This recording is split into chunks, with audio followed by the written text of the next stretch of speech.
The chef jacket is back on and I'm taking you to the candy shop. This is all it takes to make your own hard candy at home. Starting with our water, sugar, and top it off with corn syrup. As an alternative, if you don't want to use light corn syrup, just add a little bit of cream of tartar. Next, get this on some medium-high heat. Now you don't need to stir it, just let it melt and do its thing. But keep an eye on it. The secret to candy making is a thermometer because it requires precise heat. For hard candy, we're looking for the hard crack stage, which is about 300 degrees Fahrenheit. Just make sure that thermometer is not touching the bottom of the pan or use an instant read thermometer. It only takes about 5 minutes for that sugar to bubble up. I'll need a brush and a little bit of water. Brush down any sugar that's forming on the edge of the pan. Be very careful. This process is easy and fun, but boiling sugar is nothing to play around with. We're getting close to that 300 degrees. Oh, there it is. Take it right off. To flavor our lollipops, you can use any extract you like. Now we can add our extract and food color. Get that mixed in. I've got a popsicle mold that I'm just gonna lightly spray. Add in some lollipop sticks. All these candy making supplies are so easy to find at a craft store. And we're just gonna fill up our molds. Candy making at home, see? Not that difficult. I'm gonna set this aside and let it cool completely. And if you don't have a candy mold, you can try this. I have a tray of powdered sugar. You can also use brown sugar or flour. I'm gonna press a lollipop shape right into that powdered sugar. Put in your lollipop stick. And silicone tools are gonna be best when working with high temperatures. Or forget the mold and just make shatter candy. These came out so good.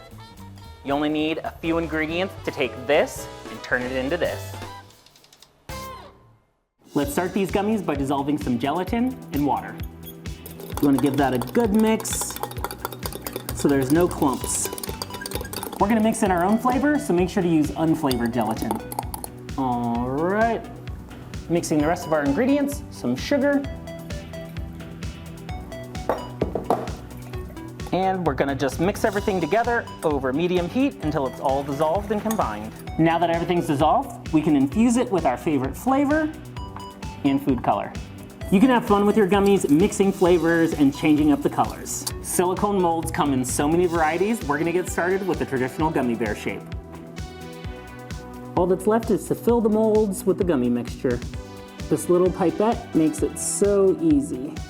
Let these sit, chill, and firm up. As an alternative, use agar-agar powder instead of gelatin. This is plant-based and vegan, so it's a great substitution to that normal gelatin. You can use the agar-agar powder just like you would gelatin. Homemade gummies are so versatile. You can sweeten it with honey or your favorite sugar alternative. Instead of extracts, you can make your own flavor concentrate by boiling your favorite juice into a thick syrup like this. I'm gonna get this mold ready by giving it a little spray. These little robots are gonna be so cute. When it comes to making homemade gummies, the options are about endless.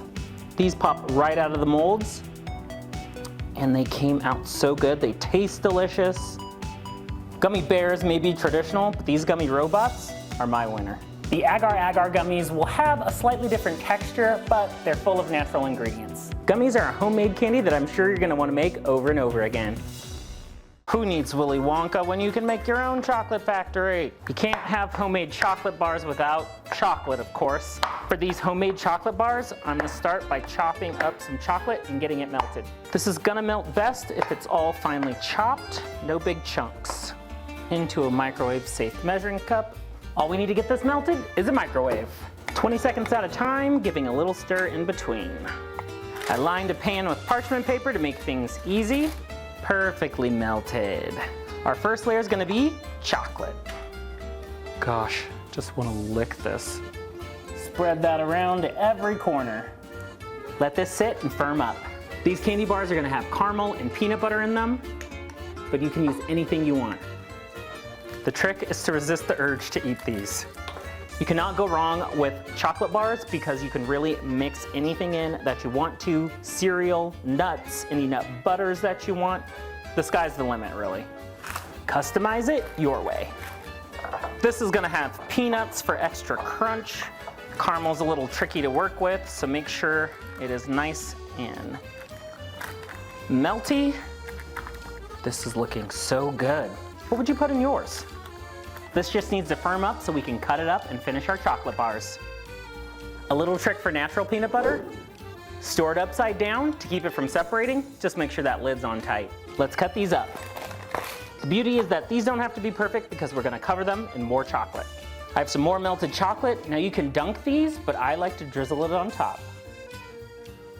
Just need to let this chocolate harden and then we're ready. Now that chocolate has solidified, we have our own homemade candy bars. Now I just need to come up with a fun name for these. Peanut butter, caramel, a solved bar. Now.